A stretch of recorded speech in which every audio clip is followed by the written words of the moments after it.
Hi, I'm Colter Lewis. Today we're going to talk about overseeding your lawn. It's the easiest thing you can do to have a better looking lawn tomorrow. It doesn't involve any sort of toxic pesticides or anything along those lines. It's just grass seed. And the best part is it's pretty much foolproof. If you just go outside and throw it down, it's going to grow. That's what it does. But today we're going to walk through how to get the best results and get the most out of the seed you buy and show you how easy it is to get out there and just do it.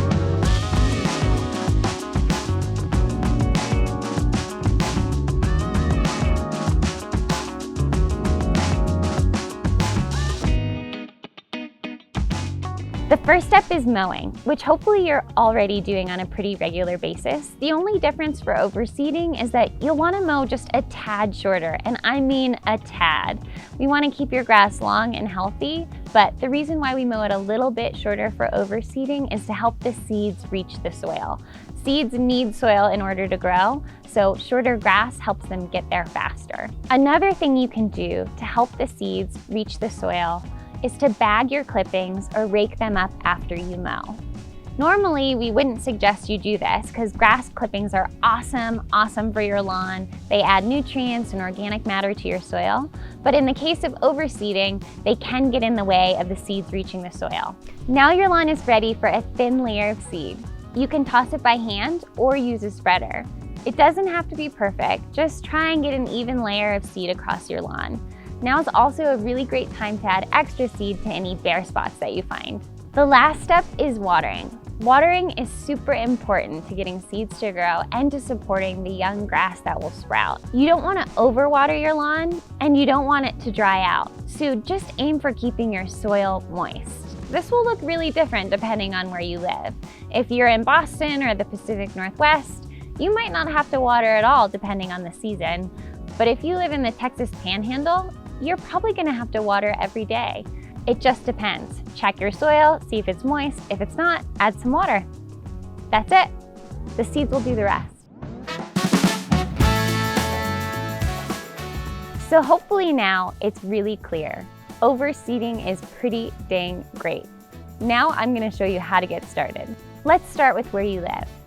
If you live here or here, in the cool season or transitional zone, you're probably growing a cool season grass. Cool season grasses start really well from seed, and they don't spread themselves very easily across your lawn. So if you live in either of these two zones, it's a really good idea to overseed your lawn. If you live here in the southern part of the country, you're probably growing a warm season grass. Most warm season grass types don't grow very well from seed, but if they're healthy, they'll spread themselves across your lawn naturally. One exception to that is Bermuda grass, which is a warm season grass type, but it does grow well from seed.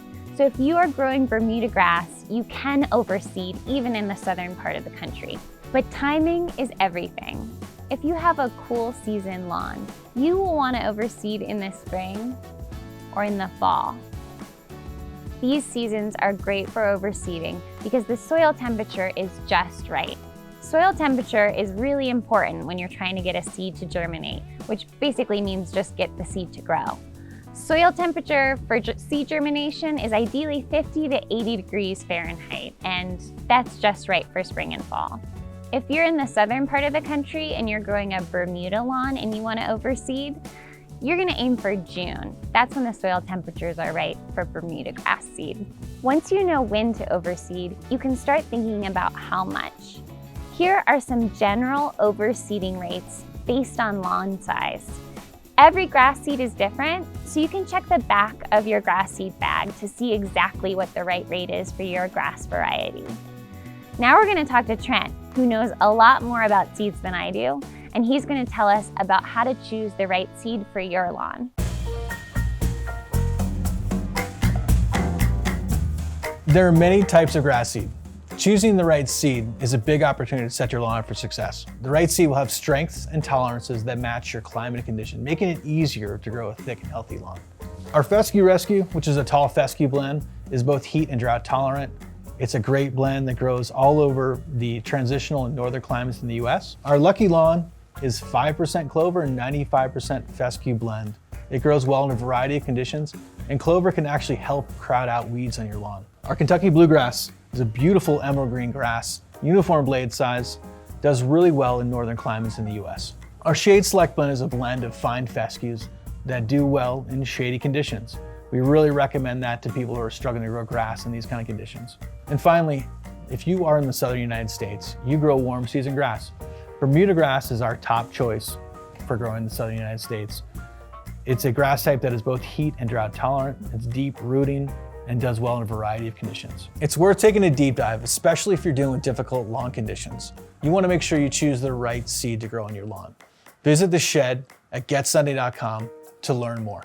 Once you know the grass type you want to grow, here are some tips for finding quality seed. So you're at the store and you know you want to buy a bluegrass seed. You go to the seed shelf, you find a bluegrass variety. It looks good, looks like a nice quality product. You want to look at the front. It's always good to see a weed-free guarantee. That tells you the manufacturer stands behind the seed and they're going to put quality seed in there. Otherwise, they have to buy it back from you. Next thing you want to flip the bag around and you want to look on the label on the back.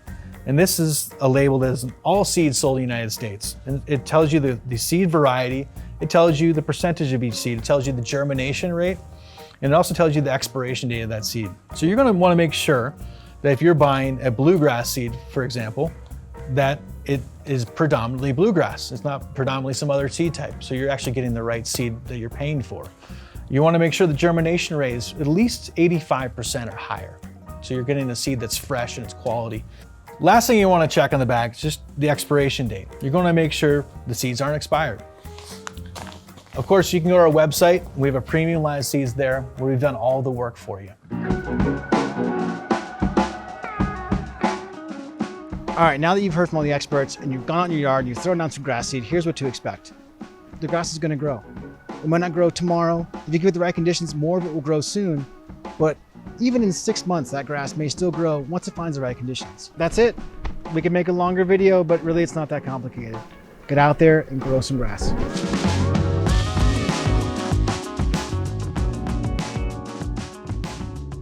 I never talk too fast. Fights weeds, fights disease, and it looks great too. It's gonna be a lot of cutting.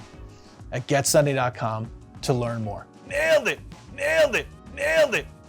Stupid words. Why are you so hard? It grows well from seed. It's really, I don't know why it's great, I forget. Blah, blah. As long as I don't say like, but I'm fatigued. Fatigue is setting in. I need my chair and my water.